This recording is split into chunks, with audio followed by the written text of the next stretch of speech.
Hey guys, welcome back to the channel. This is Ananya Chaudhary और आज हम करने वाले हैं क्लास 11th की मैथ्स का first chapter which is sets. तो जैसे कि आपने पिछले पार्ट में देखा ही होगा कि वहाँ पे मैंने आपको different types of sets explain कर दिए थे अच्छे से। So this is the last part of this video because कि ये जो चैप्टर है मैं इस वीडियो में इस वाले पार्ट में पूरा आपको कवर करा दूँगी। फिर नेक्स्ट वीडियो से हम इसका करने वाले हैं एक्सरसाइज सोल्व करना स्टार्ट कर देंगे। तो without wasting time let's start with the first topic which is subset. तो मैंने आपको डिफरेंट टाइप्स ऑफ सेट्स भी बता दिए हैं कि होते क्या हैं। अब बात आती है कि एक सबसेट क्या होता है। सपोज मैं आपको एक एग्जांपल से बताती हूँ। सपोज हमने दो सेट ले लिए, एक सेट ए एंड एक सेट ले लिया हमने बी। दो सेट लिए हैं, एक सेट बी और एक सेट बी। तो अगर हमें ये चेक करना है कि ए हमारा बी का सबसेट है तो जो भी हमारे ए के एलिमेंट्स हैं वो बी में हमारे होने चाहिए। सपोज मैंने ए के एलिमेंट्स ले लिए हैं ए बी सी और बी के एलिमेंट्स ले लिए हैं ए बी सी डी। तो मुझे अब देखना है कि ए जो है वो बी का सबसेट है या नहीं। तो सबसेट मतलब ये होता है कि ये जो जिसको हमें सबसेट मान रहे हैं, यानी कि ए को हम अगर बी का सबसेट मान रहे हैं तो जो ए के एलिमेंट्स हैं वो हमारे बी में भी प्रेजेंट होने चाहिए, यानी कि तभी हम ए को बी का सबसेट कह सकते हैं। और अगर हमें देखना है कि बी ए का सबसेट है तो क्या करेंगे, हम बी के जो जितने भी एलिमेंट्स हैं वो ए में प्रेजेंट होने चाहिए। जैसे कि अभी हम देखते हैं ए के एलिमेंट्स हैं ए बी सी, बी के एलिमेंट्स हैं ए बी सी डी। तो ए के एलिमेंट्स जो है वो बी में प्रेजेंट है, यानी कि ए जो है हमारा बी का सबसेट है। लेकिन बी के सारे एलिमेंट्स ए में प्रेजेंट नहीं है क्योंकि बी में हमारा एक एक्स्ट्रा एलिमेंट और है जो है हमारा डी, लेकिन वो हमारा सेट ए में प्रेजेंट नहीं है, यानी कि बी जो है हमारा ए का सबसेट नहीं है। तो सबसेट को हम इस सिंबल से डिनोट करते हैं। ये मैं आपको पहले भी एक वीडियो में बता चुकी हूँ। सबसेट जितने भी हमारे साइंबल्स थे उन सबको मैं आपको पहले एक पार्ट में बता चुकी हूँ, तो फिर भी एक बार फिर बता देती हूँ कि इस साइंबल से हम सबसेट को डिनोट करते हैं। So A set A is said to be a subset of a set B if every element of A is also an element of B. ये बात मैं आपको बता चुकी हूँ कि अगर हमारा ए हमने दो सेट लिए हैं, अगर सेट ए है जो है हमारा वो बी का सबसेट तभी कहा जाएगा अगर ए के सारे एलिमेंट्स बी में प्रेजेंट होंगे। तो अगर ए सपोज लेट ए एक एलिमेंट है, वो हमारा सेट ए का क्या है, एलिमेंट है, तो इम्प्लाइज का साइन है, यानी कि वो हमारा बी का भी एलिमेंट होगा। Then we can say that अगर ए हमारा सेट ए का भी एलिमेंट है और वो बी का भी एलिमेंट है तो हम कह सकते हैं कि ए हमारा बी का सबसेट है। फॉर एग्जाम्पल हमने एक एग्जाम्पल ले लेते हैं। एक सेट क्यू है रेशनल नंबर्स का। सेट क्यू से of rational numbers is a subset of set R of real numbers. क्यों हमारा रेशनल नंबर्स होता है, आर हमारा रियल नंबर्स। ये मैं आपको साइंबल्स वाली वीडियो में बता चुकी हूँ। तो जो क्यू है वो हमारा आर का सबसेट होगा नहीं होगा, क्योंकि real numbers contains all the rational numbers, irrational numbers, integers, जितने भी नंबर्स होते हैं वो हमारे रियल नंबर्स में आते हैं। तो यानी कि क्यों क्या है, हमारा एक आर का सबसेट है, तो हम इसको ऐसे लिख सकते हैं। नाउ नेक्स्ट सेट आता है हमारा पावर सेट। अब पावर सेट क्या होता है, पावर सेट है हमारा, जैसे कि भी हमने यहाँ पे भी एक सेट लिया था ए। फिर से देखते हैं, ए है हमारा एक सेट जिसके एलिमेंट्स है ए बी और सी। तो ए के सबसेट्स क्या क्या होंगे, ए के सबसेट्स क्या क्या होंगे, तो वो हम ए के सबसेट्स लिखते हैं। एक तो ए होगा, एक होगा बी, एक होगा सी, एक होगा फाइव, एक होगा हमारा ए बी, एक होगा बी सी, एक ए और सी, लास्ट होगा हमारा ए बी सी। तो ये थे हमारे ए के सबसेट्स। अब ये जितने भी एक सेट के सबसेट्स हैं इनके कलेक्शन को हम उस सेट का पावर सेट बोलते हैं, यानी कि ए के ये सबसेट्स हैं, ए के जितने भी ये सबसेट्स हैं इनका जो कलेक्शन होगा हम उसको सेट ए का पावर सेट बोलेंगे। डेफिनेशन से देख लेते हैं। The collection of all the subsets of set A, the collection of all the subsets of set A is called the power set of A, वो पावर सेट कहलाता है ए का। और इसको हम डिनोट कैसे करेंगे, power set of A, P लगा देंगे, ब्रैकेट के अंदर लिख देंगे हम ए। तो ये जो कलेक्शन हुआ सेट ए के सबसेट्स का, इसको हम पावर सेट बोलते हैं, सेट ए का। ये सेट ए की बात नहीं हो रही है, हर सेट की बात हो रही है, एग्जाम्पल ले रहे हैं सिर्फ हम यहाँ पर सेट ए का। सेट बी भी हो सकता है, सेट सी भी हो सकता है, कितने भी सेट्स हो सकते हैं। तो उनका पावर सेट होता है हमारा कलेक्शन, जितने भी उस सेट का जिसका हम पावर सेट ले रहे हैं, उस सेट का सबसेट्स का जो कलेक्शन होता है उसको हम पावर सेट बोलते हैं। जैसे एग्जाम्पल ले लेते हैं हम यहाँ पर, ये हमारा सेट है ए, इसके एलिमेंट्स है 1 और 2। तो इसके सबसेट्स क्या क्या होंगे, एक तो होगा 5 होगा, 1 होगा, 2 होगा और 1 और 2 इटसेल्फ। तो ये क्या हो गया, हमारा सेट ए का पावर सेट हो गया, सेट ए का पावर सेट हो गया। एक और चीज है, जैसे हमने पिछले पार्ट में पढ़ा था कार्डिनल नंबर। कार्डिनल नंबर में क्या होता था, हमारे सेट के हम एलिमेंट्स को देखते थे तो उसको हम ऐसे डिनोट करते थे। अब पावर सेट के जो हमारा पावर सेट होता है उसके एलिमेंट्स कैसे हम पता करते हैं, तो जो हमारे सेट के एलिमेंट्स हैं, जो नंबर यानी कि हमारा जो सेट है, जैसे यहाँ पर सेट ए है, इसका कार्डिनल नंबर क्या है, सेट ए का कार्डिनल नंबर क्या है 2। तो इसका पावर सेट का नंबर क्या होगा, यानी कि जो सबसेट्स होंगे वो कैसे पता करेंगे हम 2k की सबसेट्स कितने होंगे। तो ये तो हमारा कार्डिनल नंबर जो लगता है यहाँ पे पावर सेट ऑफ ए, यानी कि पावर सेट का कार्डिनल नंबर, यानी कि हम इसको पावर सेट का कार्डिनल नंबर भी बोल सकते हैं और सेट ए के एलिमेंट्स भी बोल सकते हैं। तो कितना कार्डिनल नंबर था हमारा सेट का, 2 था। तो और एलिमेंट्स कितने हैं हमारे, 2 हैं, एलिमेंट्स हमारे 2 हैं, तो ये हो जाएगा 4। इसको हम कैसे लिखते हैं, 2 raise to the power n, यानी कि 2 के साथ 2 की पावर होगी जितने भी हमारे एलिमेंट्स होंगे। अगर यहाँ पर 3 एलिमेंट्स होते, मान लीजिए हमने ले लिया था ABC, हमारा ऊपर ये सेट था, ये वाला ABC, तो इसके लिए हमने मान लिया n power set of A के एलिमेंट्स कितने होंगे, 2 raise to the power 3 elements थे इसमें, तो हम देखते हैं कि कितने सबसेट आते हैं। तो ये आ जाते हैं हमारे 8 सबसेट। अब देखते हैं काउंट करके कि ये पूरे 8 हैं या नहीं। 1 2 3 4 5 6 7 8, यानी कि इससे हमें पता चल जाता है कि हमें इस सेट के कितने सबसेट्स मिलने वाले हैं या फिर हमारे पावर सेट में कितने एलिमेंट्स होंगे। तो इससे हमें ये पता चल जाता है। तो आई होप आपको ये अच्छे से क्लियर हो गया हो। Now move on to the next topic which is universal set. अब यूनिवर्सल सेट क्या होता है, तो the collection of all the given sets in a single set without repetition of elements is called universal set. Suppose हमने कोई भी 3 set ले लिए हैं, जैसे यहाँ पे एग्जांपल है ABC, ये 3 सेट हमने लिए हैं। अब इन तीनों के जितने भी एलिमेंट्स हैं सबको एक ही सेट में कलेक्ट करना, सबको एक ही सेट में लेना, एक साथ गैदर करना, हमारा क्या कहता है, उनको एक जगह पर स्टोर करना, जिस सेट में कर रहे हैं उसको हम यूनिवर्सल सेट बोलते हैं। अब जैसे यहाँ पे देख सकते हैं, यहाँ पे 1 है तो हमने 1 2 लिख लिया, इसमें 3 1 4 है। अब 1 हम एक बार लिख चुके हैं तो हम 1 नहीं लिखेंगे, हम लिखेंगे 3 और 4, 3 4। फिर यहाँ है हमारा 5 2 8, लेकिन 2 हम एक बार लिख चुके हैं तो सिर्फ हम 5 और 8 लिखेंगे, यानी कि बिना रिपीटेशन के हम जितने भी सेट्स को एक जगह वो कर रहे हैं, एक साथ एक सेट में डाल रहे हैं, यानी कि 3 सेट है। तो चौथा सेट जो हम बना रहे हैं वो इन तीनों सेट्स को मिलाकर बना रहे हैं, यानी कि C सेट है हमारे पास ABC। अब हम D सेट बना रहे हैं, उसमें इन ABC तीनों सेट्स के जो एलिमेंट्स हैं हम उनको डालेंगे विदाउट रिपीटेशन, तो उसको उस सेट को हम क्या बोलते हैं, universal set. The collection of all the given sets, जितने भी सेट्स हमें गिवन होते हैं उनका कलेक्शन एक सिंगल सेट में विदाउट रिपीटेशन के एलिमेंट्स जो होते हैं उनका, उसको हम यूनिवर्सल सेट बोलते हैं। एग्जाम्पल मैं यहाँ पे आपको दे चुकी हूँ। तो आई होप आपको यूनिवर्सल सेट भी अच्छे से समझ में आ गया हो।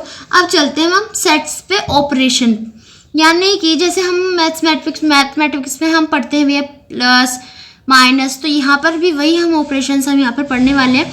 जैसे यूनियन ऑफ सेट्स क्या होता है हमारा, प्लस एडिशन बोलते हैं इसको। तो यूनियन ऑफ सेट्स क्या होता है हमारा, जैसे हमने कोई भी 2 सेट ले लिए, यहाँ पर हमारा A और B है, यूनियन को हम इस सिंबल से डिनोट करते हैं, यूनियन को हम इस सिंबल से डिनोट करते हैं। तो ए यूनियन बी क्या होगा हमारा 1 2 3 1 4, ये सेट ये एलिमेंट्स हमारे, एडिशन कर देंगे हम, 1 हो गया, 2 हो गया, 3 और 4, इसमें 1 दोबारा नहीं लेंगे हम। तो एक बार डेफिनेशन भी पढ़ लेते हैं। The union of A and B is the set which consist of all the elements of A and all the elements of B, the common element being taking only once and it is denoted by this symbol. तो जो common elements हैं, जैसे कि set B और ए में 1 जो हमारा element है वो कॉमन है, तो उसको हम दोबारा रिपीट नहीं करेंगे, एक ही बार हम उसको लिखेंगे। तो ऐसा सेट यानी कि यूनियन ऑफ ए और बी हम क्या बोलते हैं, किसी भी दो सेट्स का यूनियन, मतलब जो भी हम दो सेट्स ले रहे हैं उन दोनों के ही सारे एलिमेंट्स को कंसिस्ट करता है वो सेट। तो यूनियन जो है, यूनियन में क्या होता है, हमारे दोनों सेट्स के सारे एलिमेंट्स एक जगह कंसिस्ट हो जाते हैं। जैसे एग्जांपल ले लेते हैं, ए हमारा 2 4 6 8, बी हमारा 6 8 10 12। तो ए यूनियन बी हमारा क्या होगा, 2 4 6 8 10 12। 6 यहाँ पर दो बार आ रहा है, 6 और 8, लेकिन हमने इसको रिपीट नहीं किया, ये दोनों क्या है, कॉमन है, तो हमने इनको एक ही बार लिया है। अब इसको अदर वर्ड्स में बोले, the union of two sets A and B is the set C, यानी कि हमने इन दोनों का यूनियन करा, सेट ए और बी का, तो हमें सेट सी मिल जाएगा, एक दूसरा सेट मिल जाएगा जिसको हम किसी भी नाम से ले सकते हैं। लेट हमने उसको सी ले लिया, कुछ भी ले लिया, तो वो क्या करता है, हमारे जितने भी एलिमेंट्स है सेट ए के और सेट बी के, दोनों को कंसिस्ट करता है वो सेट। यानी कि अगर हमारा सेट सी हमने ले लिए हैं, ये दो सेट लिए हैं हमने, तो ये जो सेट बना है सी बोल देते हैं हम इसको, लेट सी मान लेते हैं। तो ये जो सेट है हमारे ए और बी दोनों सेट्स के सारे एलिमेंट्स को कंसिस्ट करता है। इस सेट को हम यूनियन बोलते हैं ए और बी का। नाउ आप आई होप आपको अच्छे समझ में आ गया। Now move on the next topic which is our Venn diagram. अब जैसे कि मैंने आपको यूनियन ऑफ टू सेट्स बता दिया है, उसको न्यूमेरिकली कैसे लिखते हैं, अब मैं आपको उसको डायग्राम से बता देती हूँ, वेन डायग्राम। तो यहाँ पर हमारे कोई भी, जैसे ये मैं एक बार दोबारा से ड्रॉ करके दिखा देती हूँ, ये हमारा यूनिवर्सल सेट होता है, ये हमारा सेट ए है, ये हमारा सेट बी है। अब ए यूनियन बी, यहाँ पर तो है हमारे वे कॉमन एलिमेंट्स जो ए में भी हैं और दो जो बी में भी हैं। यहाँ पर हमारे जो वैसे एलिमेंट्स हैं वो सब, यहाँ पर ये जो कॉमन है ये हमारे वो एलिमेंट्स हैं जो ए और बी में कॉमन है। अब यूनियन में हमारे ए और बी के सारे एलिमेंट्स आ जाते हैं, यानी कि हम इस पूरे पार्ट को शेड कर देंगे, तो ये हो गया हमारा ए यूनियन बी। अब कुछ प्रॉपर्टीज लगती हैं हमारी यूनियन पर, हम वो भी देख लेते हैं। ए यूनियन बी को हम बी यूनियन ए भी लिख सकते हैं, ये आपने अपनी 7th 8th स्टैंडर्ड में भी पढ़ा होगा। इसको हम कम्यूटेटिव प्रॉपर्टी बोलते हैं, 10th 11th में हम इसको कम्यूटेटिव लॉ बोल रहे हैं। यानी कि अगर हम ए प्लस बी कर रहे हैं तो बी प्लस ए भी हम उसको लिख सकते हैं। नेक्स्ट है हमारी एसोसिएटिव लॉ, जिसको हम लिखते हैं ए यूनियन बी, ब्रैकेट में बाहर है यूनियन सी, तो हम इसको ए यूनियन ब्रैकेट में बी यूनियन सी भी लिख सकते हैं। नेक्स्ट है हमारी, अगर हम ए का यूनियन फाई के साथ करेंगे तो ए ही आएगा, क्योंकि फाई में तो कोई एलिमेंट्स होते ही नहीं है, वो नल होता है, और इसमें क्या होता है, एडिशन होता है हमारा। यूनियन में हमारे सारे एलिमेंट्स आ जाते हैं तो ए ही आ जाएगा, क्योंकि सारे एलिमेंट्स लेंगे तो उसमें ए के ही मिलेंगे हमें। नेक्स्ट है हमारा ए यूनियन ए, तो भी ए ही आएगा, क्योंकि हम एक सेट का उसी सेट से हम यूनियन करा रहे हैं। नेक्स्ट है हमारा, अगर हम यूनिवर्सल सेट का यूनियन कराते हैं सेट ए से, तो हमें यूनिवर्सल सेट मिलेगा, क्योंकि यूनिवर्सल सेट में खुद ए के भी एलिमेंट्स प्रेजेंट होते हैं। नेक्स्ट है हमारा इंटरसेक्शन ऑफ सेट्स। इंटरसेक्शन हमारा सिंबल इससे डिनोट करते हैं हम इंटरसेक्शन को। अभी जो मैंने आपको यहाँ पर पार्ट दिखाया था कुछ कॉमन एलिमेंट्स का, जैसे हमारा ये सेट ए था और ये सेट बी था, हमारे ए के एलिमेंट्स हैं ए बी और सी, और सेट बी के एलिमेंट्स हैं हमारे बी ई और एफ। अब बी जो है दोनों में कॉमन है, तो हम उसको ऐसे शेडेड कर देते हैं। Now intersection of two sets A and B is the set of all those elements which belong to both A and B, यानी कि ऐसे एलिमेंट्स का कलेक्शन होता है हमारा इंटरसेक्शन। यानी कि अगर दो सेट्स का जो हम इंटरसेक्शन कर रहे हैं तो हमारे ऐसे एलिमेंट्स का कलेक्शन होता है जिसमें जो हमारे जो एलिमेंट्स हैं वो दोनों ए और बी दोनों में ही प्रेजेंट हो, यानी कि दोनों में कॉमन हो। जैसे अभी हमारा ए ई आई ओ यू हो गया, और एक हो गया A B C D। ये हमने एक दो सेट लिए हैं A और B। अब इन दोनों में हमारा जो A है वो हमारा कॉमन है, यानी कि A इंटरसेक्शन B हमारा क्या होगा A इंटरसेक्शन B हमारा क्या होगा A। यानी कि ऐसे एलिमेंट्स का सेट हमारा वो बन जाता है, एक सेट बन जाता है इंटरसेक्शन का ऐसे एलिमेंट्स का जो हमारे A और B दोनों में प्रेजेंट हो, यानी कि उन दोनों में ही कॉमन हो। तो उसको हम ऐसे वेन डायग्राम में ऐसे रिप्रेजेंट करते हैं, यानी कि A हमारा जो है मिडिल में आ रहा है, दोनों हमारा यानी कि वो हमारा B में भी आ रहा है और A में भी आ रहा है। नेक्स्ट हमारा एक एग्जांपल दे देती हूँ आपको। जैसे A के एलिमेंट्स हमारे 1 3 5 7, B के है 2 3 4 5। अब हम इसमें देख सकते हैं कि 3 और 5 हमारे दोनों सेट्स में क्या है कॉमन है। तो A इंटरसेक्शन B क्या होगा 3 5। इसको हम वेन डायग्राम से रिप्रेजेंट कर रहे हैं। तो A के एलिमेंट्स हमारे 1 3 5 7, B के एलिमेंट्स हैं 2 3 4 5। अब जो 3 और 5 है दोनों में कॉमन है, तो इस पार्ट को हम शेड कर देते हैं और इसको क्या रिप्रेजेंट करते हैं हम A इंटरसेक्शन B। और ऐसा जो हम दिखाते हैं वो होता है हमारा यूनियन का और ये होता है हमारा इंटरसेक्शन का। अब कुछ प्रॉपर्टीज हमारे इंटरसेक्शन पर भी होती है, वो भी सेम ऐसी हैं जैसे कि हमारा कम्यूटेटिव प्रॉपर्टी हम सब जानते हैं। अगर हम A इंटरसेक्शन B कर रहे हैं तो हम उसको B इंटरसेक्शन A भी लिख सकते हैं। नेक्स्ट है हमारी एसोसिएटिव प्रॉपर्टी, यानी कि A इंटरसेक्शन B ब्रैकेट में है, बाहर है हमारा intersection C is equals to A intersection bracket में है B इंटरसेक्शन C। नेक्स्ट है हमारी फाई इंटरसेक्शन A, तो हमारा फाई ही आएगा क्योंकि फाई हमारा नल होता है और फाई और सेट A में हमारे कोई भी एलिमेंट्स कॉमन नहीं होते हैं। नेक्स्ट है हमारा यूनिवर्सल सेट का इंटरसेक्शन A के साथ।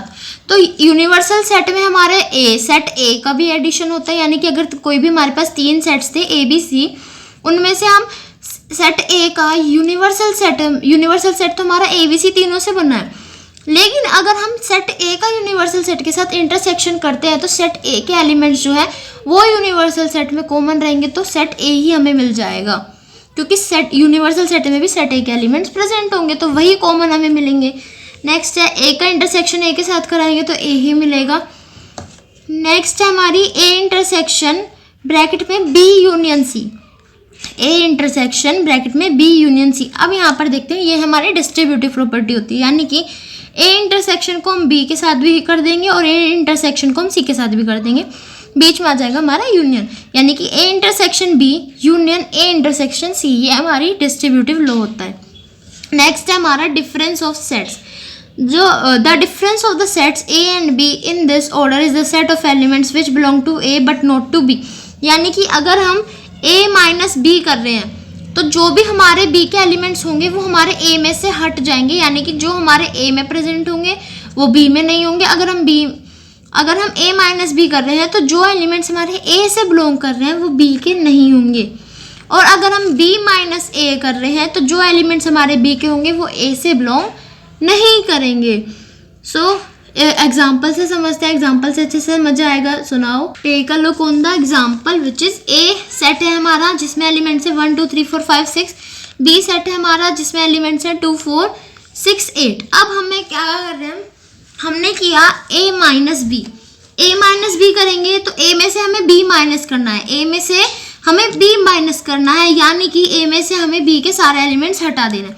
अब देखते हैं B में कौन कौन से एलिमेंट्स है, 2 है 4 है 6 है 8 है। अब 2 4 6 8 तो हमारा A में है ही नहीं, तो उसका कोई मतलब ही नहीं है, तो 2 4 6 हम इसमें से हटा देंगे, बचे हमारे पास 1 3 5। अब हम B माइनस A करते हैं तो B माइनस A में बस 2 4 6 हमारे जो एलिमेंट्स हैं सेट A और B में वही कॉमन है, तो हमारा क्या बचेगा 8। तो ये हो गया हमारा 8। ऐसे हम माइनस करते हैं, यानी कि 8 जो एलिमेंट है हमारा सेट B का वो A में प्रेजेंट नहीं है, और जो 1 3 5 एलिमेंट्स हैं हमारे 1 3 5 जो एलिमेंट्स हैं हमारे सेट A के वो हमारे B में प्रेजेंट नहीं है, इससे ये पता चलता है।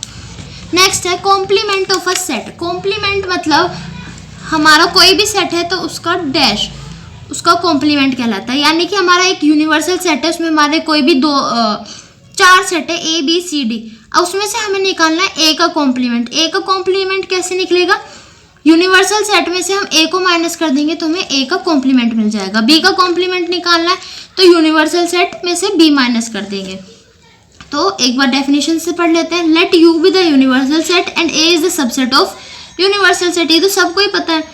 Then the complement of A is the set of all the elements of universal set which are not the elements of A. यानी कि अगर जब हम यूनिवर्सल सेट में से A को हटा देंगे तो A के एलिमेंट्स तो यूनिवर्सल सेट में होंगे ही नहीं. यानी कि जो A डैश आएगा हमारा, A का कॉम्प्लीमेंट आएगा, उसमें A के एक भी एलिमेंट्स हमारे प्रेजेंट नहीं होंगे. यानी कि यूनिवर्सल सेट में से हमें सेट A के सारे एलिमेंट्स हटा देने हैं, तब हमें क्या मिल जाएगा, कॉम्प्लीमेंट मिल जाएगा हमें सेट ए का. और अगर हमें कॉम्प्लीमेंट निकालना है सेट बी का, तो यूनिवर्सल सेट में से बी के सारे एलिमेंट्स हमें हटा देने होंगे. सो एग्जांपल देख लेते हैं. सॉरी, इसको हम ऐसे रिप्रेजेंट करते हैं. यहाँ पे वो है, एग्जांपल देखते हैं. लेट यू हमारा यूनिवर्सल सेट ये है और ए हमारा ये है. अब हमें निकालना है ए कॉम्प्लीमेंट. तो ए कॉम्प्लीमेंट हमारा यूनिवर्सल सेट माइनस ए. अब ए में कौन कौन से एलिमेंट्स है, 1 3 5 7 9. तो 1 3 5 7 9 हमें हटा देने. बचे हमारे पास 2 4 6 8 और 10. तो ये आ गया हमारा ए कॉम्प्लीमेंट. यानी कि ये जो एलिमेंट्स हैं हमारे सेट ए में प्रेजेंट नहीं है. तो आई होप आपको अच्छे से समझ में आ गया. और कुछ प्रॉपर्टीज हमारी यूनिवर्सल सेट पर भी हैं, उन्हें भी अच्छे से देख लेते हैं. सॉरी, कॉम्प्लीमेंट ऑफ सेट पे भी है.